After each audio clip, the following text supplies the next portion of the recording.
Hello students, welcome to the English class for class 10th at Icon Prep School, Samastipur. This is Sanjeev Kumar. Today we shall study our first chapter from first flight. And the name of the chapter is A Letter to God. A Letter to God. Before we begin this chapter, we should have a brief introduction about it. A Letter to God. This is a short story, not a letter. This is a short story written by G.L. Fuentes. G.L. Fuentes is a Mexican journalist, novelist, and poet.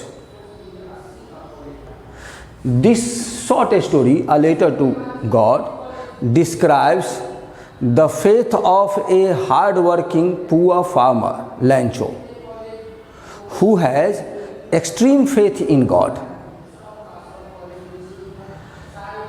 He believes in God as much as he, when falls in a crisis, writes down a letter to God for a help.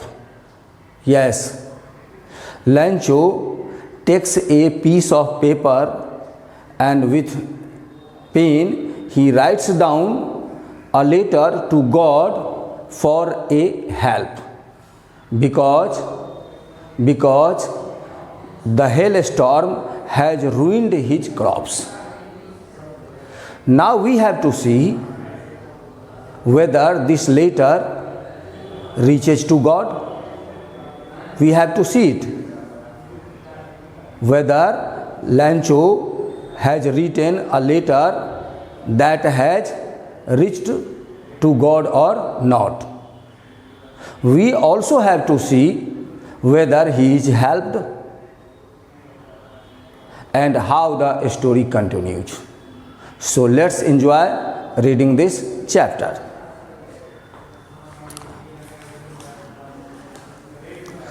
The house, the only one in the entire valley, sat on the crest of a low hill. Crest, पर्वत शिखर या पहाड़ी की चोटी.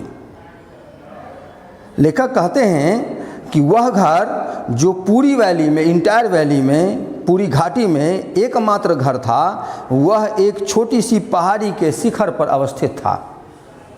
From this height, one could see the river and the field of ripe corn dotted with the flowers that always promised a good harvest. उस पर्वत शिखर से, पर्वत की उस ऊंचाई से, जहाँ पर उस लंचो का घर था, जहाँ पर उस किसान का घर था, जहाँ पर वो घर था, उस जगह से कोई भी व्यक्ति देख सकता था कि सामने नदी है और नदी के सामने परिपक्व हो चुकी कॉर्न, अनाज की फसलें हैं जो हमेशा एक अच्छी उपज का वायदा करते थे. एक पहाड़ की ऊंचाई पर एक छोटी सी पहाड़ी थी, उस पहाड़ी की ऊंचाई पर एक घर था और उस घर पर जाने के बाद कोई भी व्यक्ति देख सकता था कि सामने नदी है और नदी के सामने अन्न की फसलें लगी हुई हैं और उस फसल को देखकर कोई भी कह सकता था कि इस बार की हार्वेस्टिंग जो है, उपज जो है वो अच्छी होगी. The only thing the earth needed was a downpour और at least a shower. Downpour, मूसलधार बारिश. अ शावर मीन्स झड़ी या बौछार, एक हल्की बौछार. The only thing the earth needed was a downpour और एट लीस्ट ए शावर. एकमात्र चीज जो उस जमीन को आवश्यकता थी अच्छी उपज के लिए, वह थी एक अच्छी बारिश हो जाए और नहीं तो कम से कम एक हल्की बौछार पड़ जाए. Through out the morning लैंचो, who knew his fields intimately, had done nothing else but see the sky towards the north east. पूरे दिन भर लैंचो, जिसको अपनी उस जमीन से बड़ा हृदय लगाव था, गहरा लगाव था, इंटीमेटली वो रिलेटेड था उस ज़मीन से, वह उस ज़मीन में कुछ काम करने के बजाय वह पूरी सुबह भर, पूरे दिन भर वह उत्तर पूर्व की दिशा की ओर आकाश को निहारता रहा था वर्षा की चाहत में। Now we are really going to get some water woman. अब वह किसान अपनी पत्नी से कहता है कि अब हमें निश्चित रूप से प्रिय, अब हमें अवश्य कुछ न कुछ तो पानी प्राप्त होने ही जा रहा है। इसका मतलब है कि आकाश में बादल लगे हुए हैं। बादल, आकाश की स्थिति को देखकर लैंचो अपनी पत्नी से कहता है कि प्रिय, खुश होकर खुशीपूर्वक कि अब तो हमें निश्चित रूप से कुछ न कुछ तो पानी अवश्य प्राप्त होगा, कुछ न कुछ तो वर्षा अवश्य होगी। The woman who was preparing supper replied, "Yes, God willing." वह महिला, उनकी पत्नी जो खाना बना रही थी, उन्होंने जवाब दिया, हाँ, भगवान की जैसी मर्जी। The older boys were working in the field while the smaller ones were playing near the house until the women called to them all, "Come for dinner." जो छोटे छोटे बच्चे थे लैंचो के, वो घर के नज़दीक खेल रहे थे, जबकि जो बड़े लड़के थे वो खेत में काम कर रहे थे।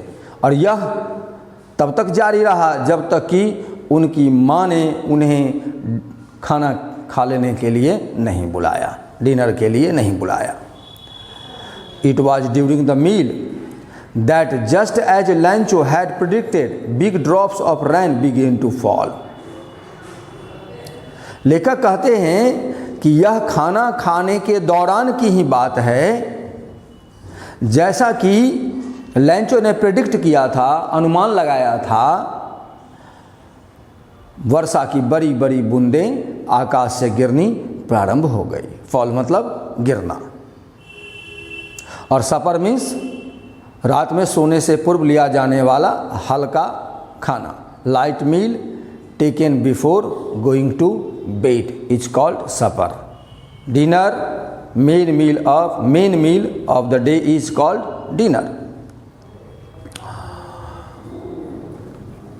In the northeast, huge mountains of clouds could be seen approaching. Approach, करीब आना।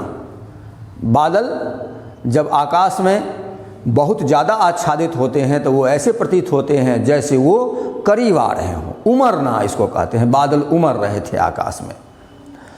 In the northeast, huge mountains of clouds could be seen approaching. उत्तर पूर्व की दिशा में बादलों का पहाड़ उमड़ता हुआ देखा जा सकता था। The air was fresh and sweet.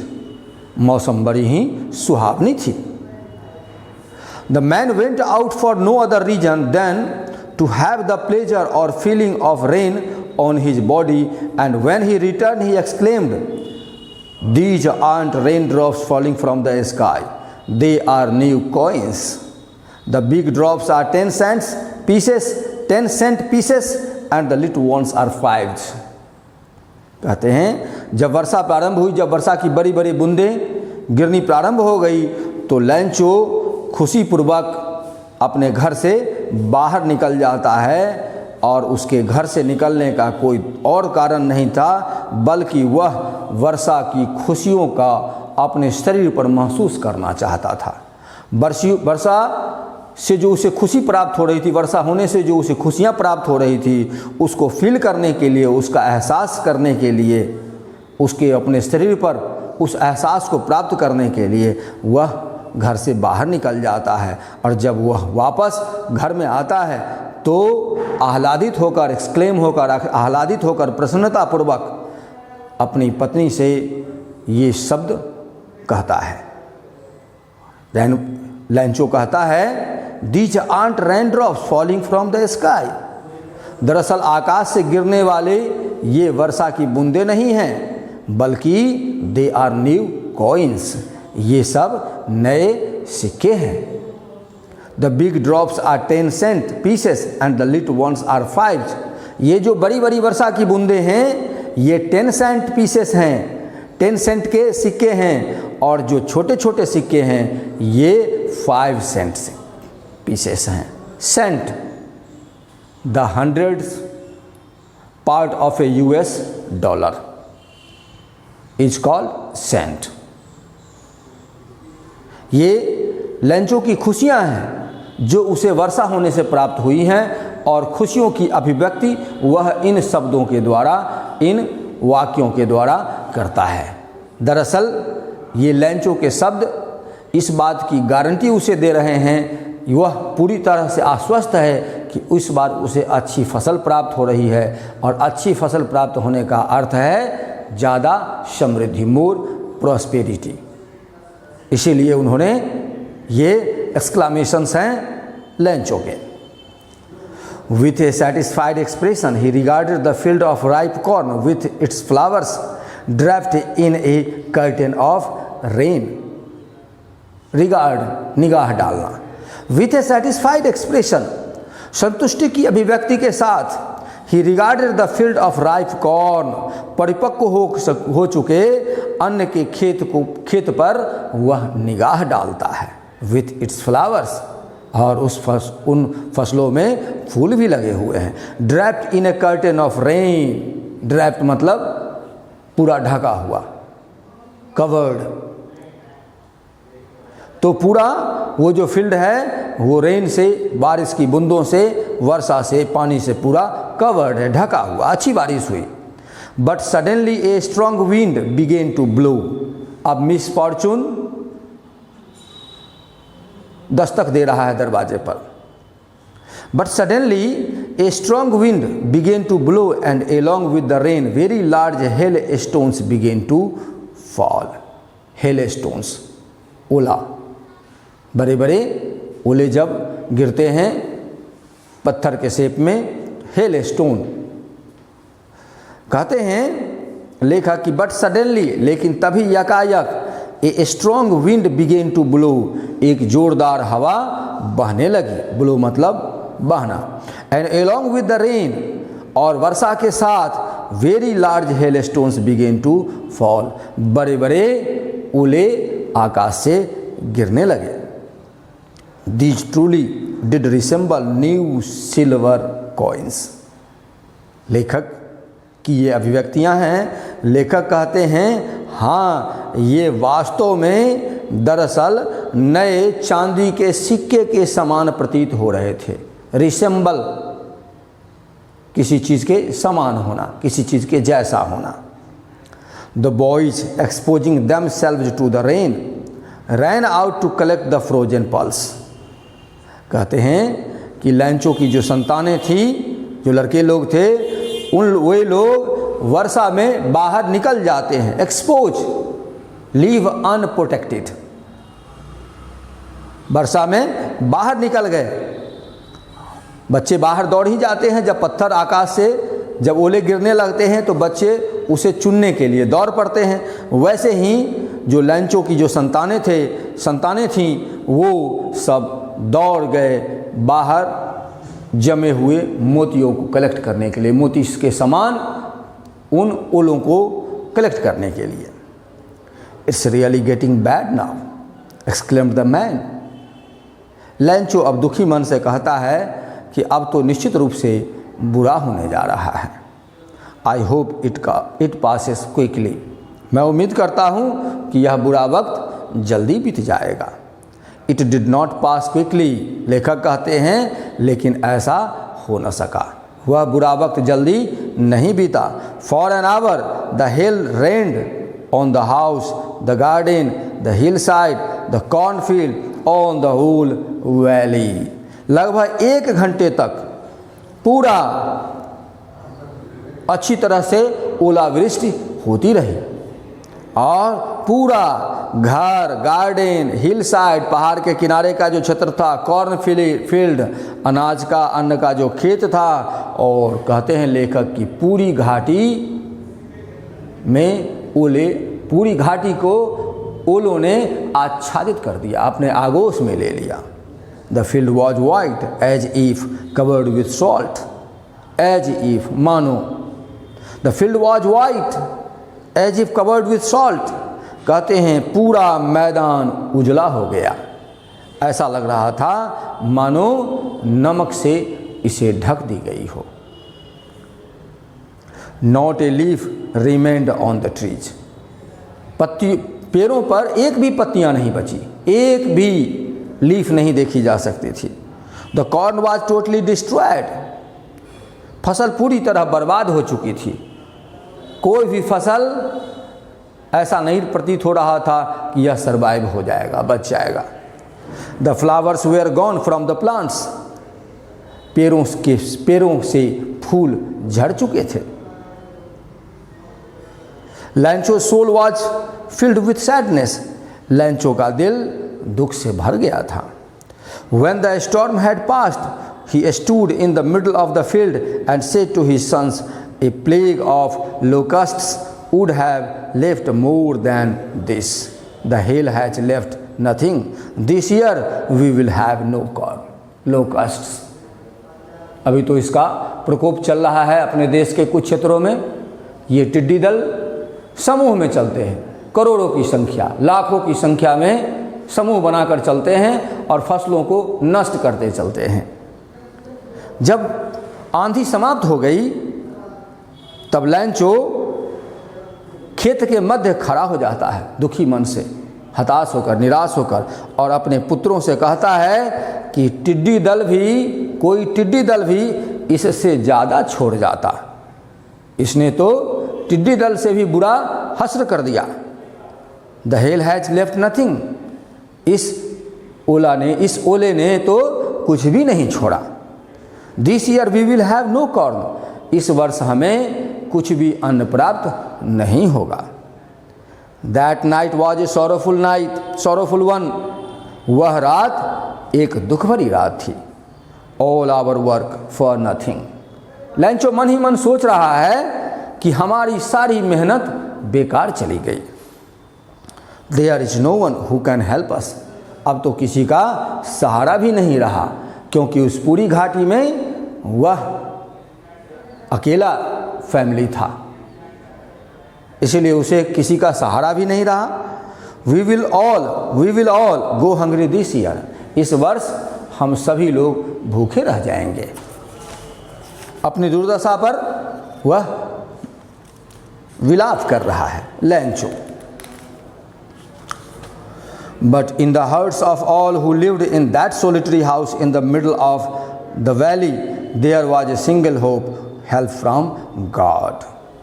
कहते हैं लेखक कि उस वीरान घाटी के एकमात्र घर में, एकाकी घर में जितने लोग रह रहे थे, सभी लोगों के हृदय में एकमात्र उम्मीद थी, और वह उम्मीद बची हुई थी, और वह उम्मीद थी ईश्वर से उम्मीद, ईश्वर के प्रति विश्वास। अंतिम विश्वास एक रिलीजियस व्यक्ति की उस ईश्वर के प्रति ही होती है, और यहाँ पर लैंचो को तो ईश्वर से इन्फिनिट लव था, उसके प्रति असीम श्रद्धा थी, फेथ था, ट्रस्ट था। Don't be so upset even though this seems like a total loss, remember no one dies of hunger. वो अपने आप से कहता है, और आपस में बातचीत भी उसकी होती है फैमिली के साथ। कहता है इतने निराश होने की, अपसेट होने की बात नहीं है, हताश होने की ज़रूरत नहीं है। यद्यपि यह ऐसा प्रतीत हो रहा है कि हमारा सब कुछ लुट गया, फिर भी हमें इतने हताश होने की आवश्यकता नहीं है। याद रखिए, no one dies of hunger, कोई भी व्यक्ति भूखों मरता नहीं है। दैट्स व्हाट दे से, यही वह बात है जो लोग कहते हैं। दे से, लोग कहते हैं। दैट्स व्हाट दे से, यही वो बात है जो लोग कहते हैं। No one dies of hunger, कोई भी भूखों नहीं मरता है।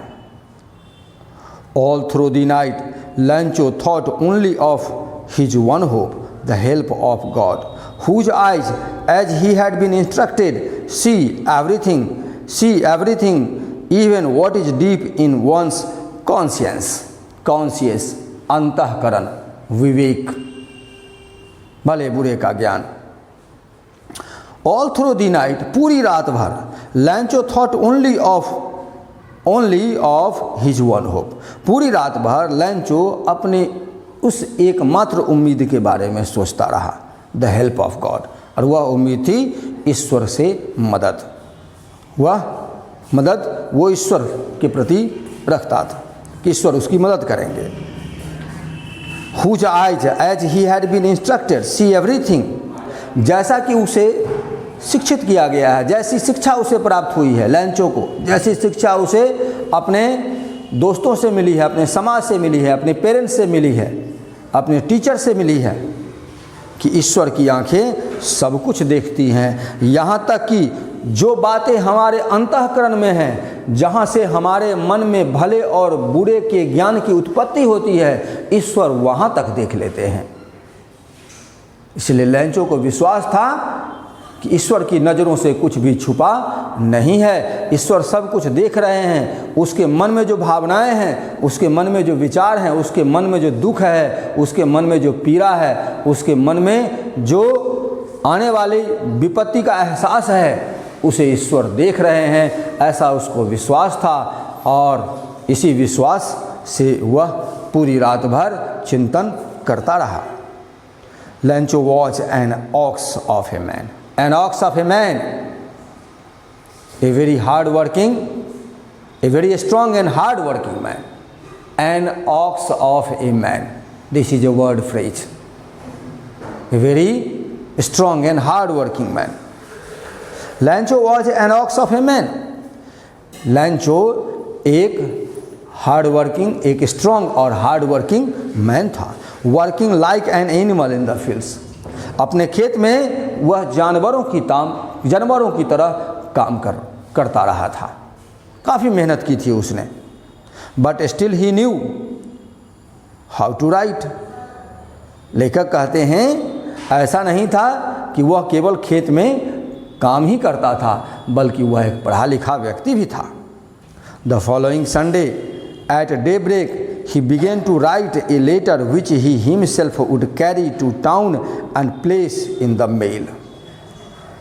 आने वाले संडे को, जो अगला संडे आया, जब डे ब्रेक हुआ, वीकली हॉलीडे हुआ, तो उस डे ब्रेक को वह एक पत्र लिखना प्रारंभ करता है, जो स्वयं वह शहर ले जाकर मेल बॉक्स में, पत्र मंजूषा में डालने वाला था।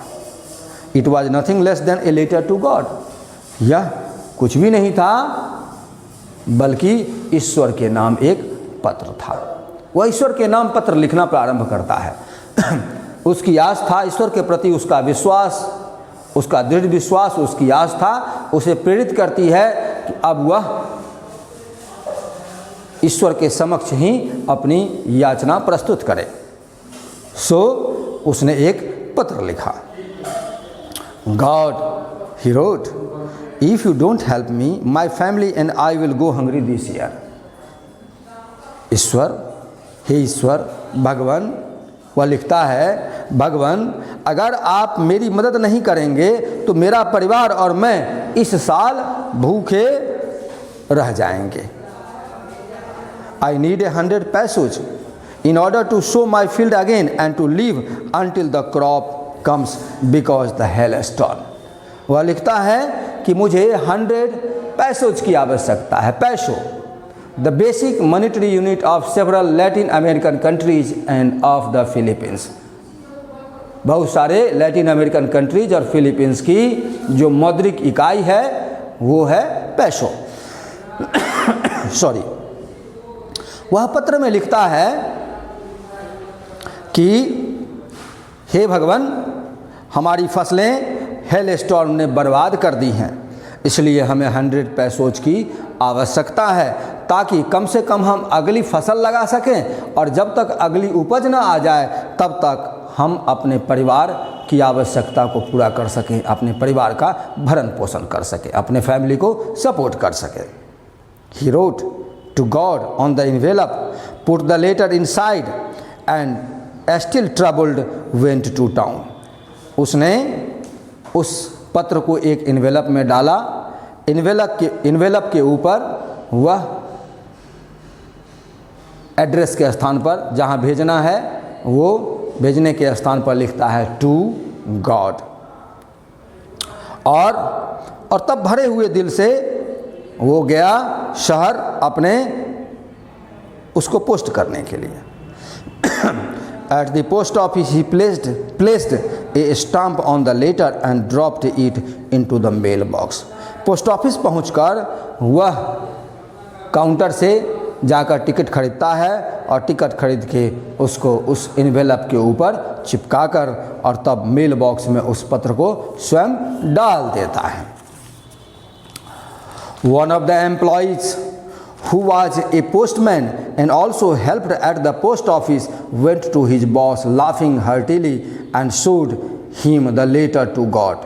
Never in his career as a postman had he known that address।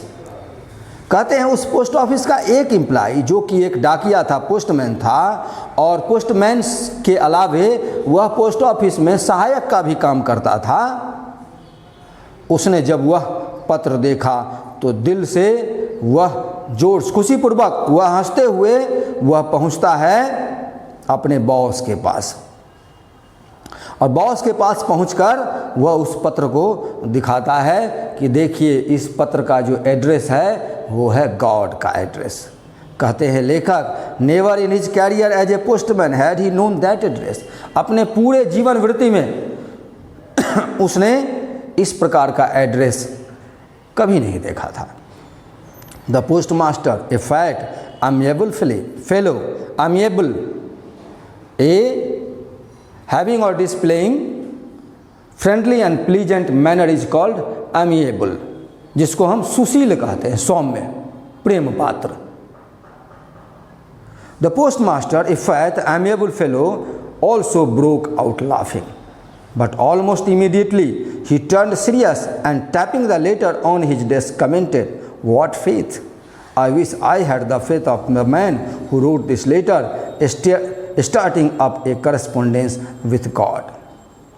Postmaster जो कि एक हट्टा कट्ठा सुशील टाइप का व्यक्ति था, अमिएबल पर्सन था, सौम्य व्यक्ति था, वो भी हंसे बिना नहीं रह सका। उसने भी ठहाके लगाकर हंसे, लेकिन तत्क्षण वह अपनी इमोशंस को कंट्रोल करता है और गंभीर होके उस पत्र को अपने टेबल पर रखते हुए टिप्पणी करता है। क्या विश्वास है, क्या आस्था है, काश मुझे भी ईश्वर में इस प्रकार की आस्था होती तो मैं भी ईश्वर के साथ पत्राचार प्रारंभ करता। उसे लैंचो के प्रति श्रद्धा, उसके हृदय में लैंचो के प्रति श्रद्धा भाव जागृत हो जाती है कि कितनी आस्था है उसे ईश्वर के प्रति कि उसने अपने दुख के समय ईश्वर को पत्र लिखता है। So in order not to shake the writer's faith in God the post master came up with an idea, answer the letter, but when he opened it, it was evident that to answer it he needed something more than goodwill, ink and paper. और इसलिए ईश्वर के प्रति उस writer की अर्थात लैंचो का विश्वास न डिग पाए, इस बात का ख्याल करते हुए पोस्ट मास्टर के मन में एक आइडिया आता है कि उसके इस पत्र का उत्तर दिया जाए, और इसलिए उसने उस इन्वेलप को खोला।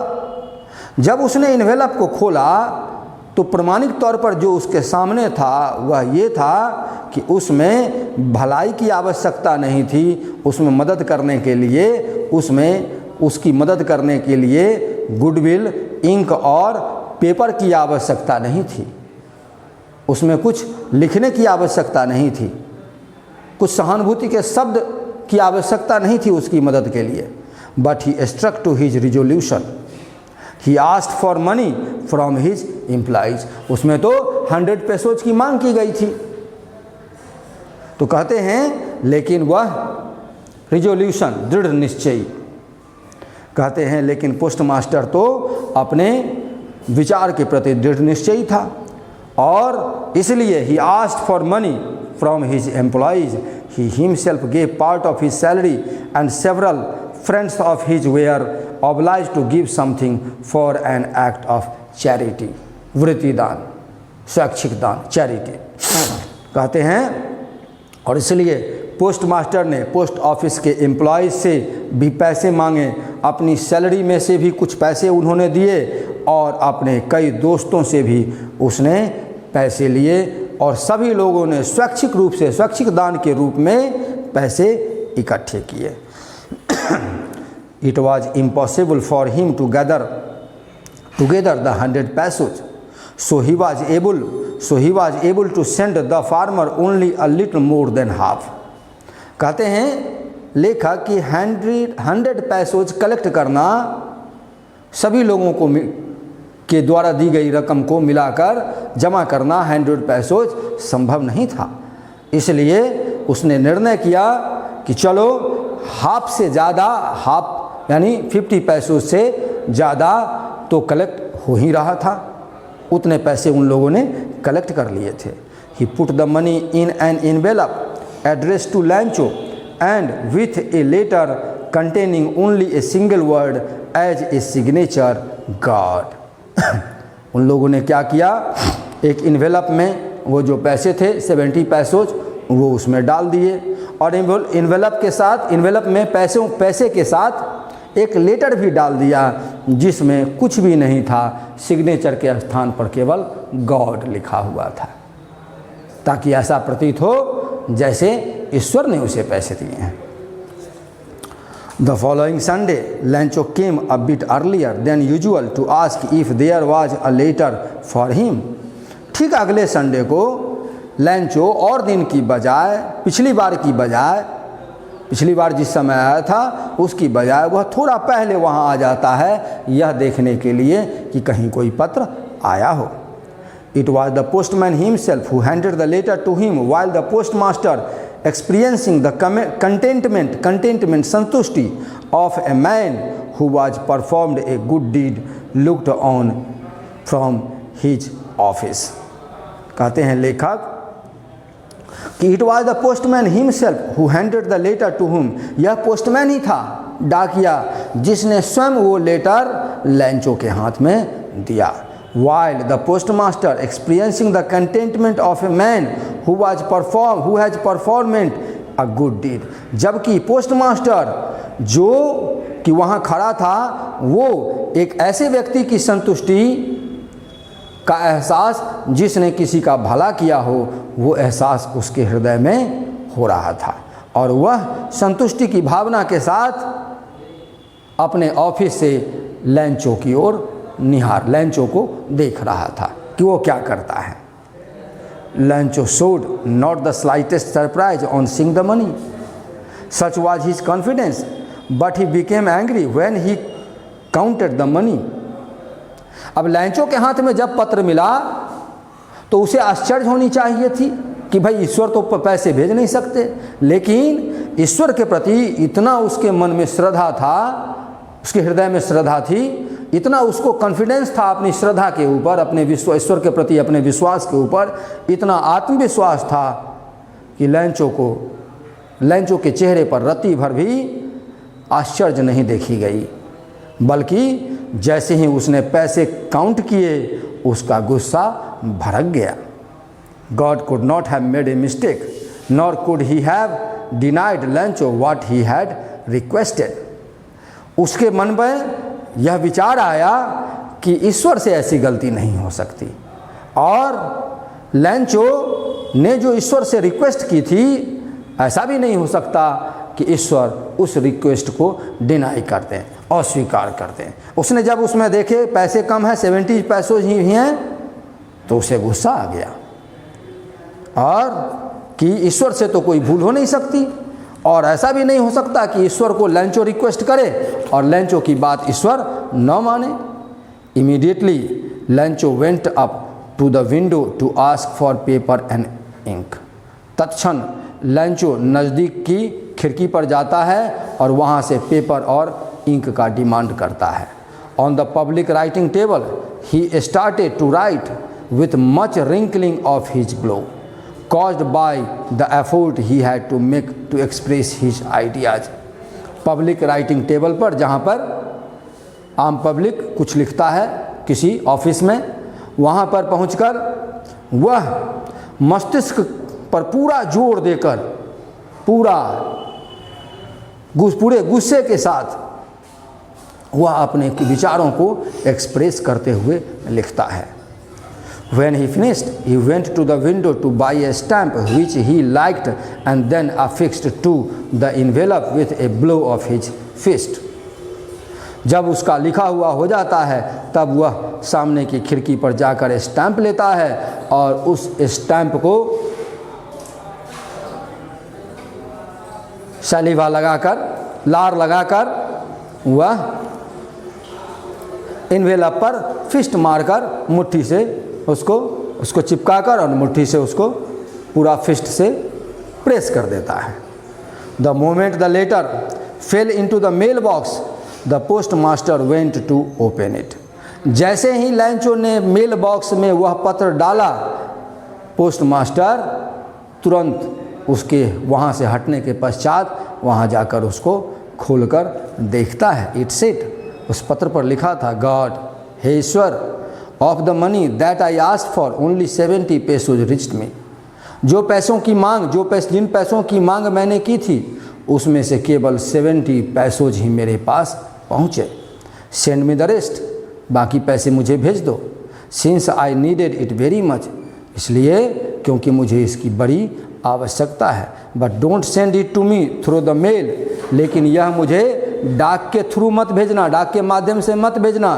Because the post office employees are a bunch of crooks Lencho, क्योंकि जो पोस्ट ऑफिस के एम्प्लॉई हैं ये बंच ऑफ क्रूक्स हैं, बदमाशों की मंडली हैं, धोखेबाजों का समूह है।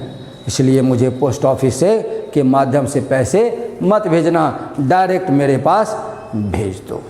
ये लेटर डिस्क्राइब करता है कि किसी व्यक्ति की आस्था ईश्वर में कितनी है और कैसे वह फलीभूत होती है। लेकिन एक आम जीवन में इस प्रकार की घटना और इस प्रकार के परिणाम की उम्मीद तो हम लोग नहीं ही कर सकते हैं। Thank you.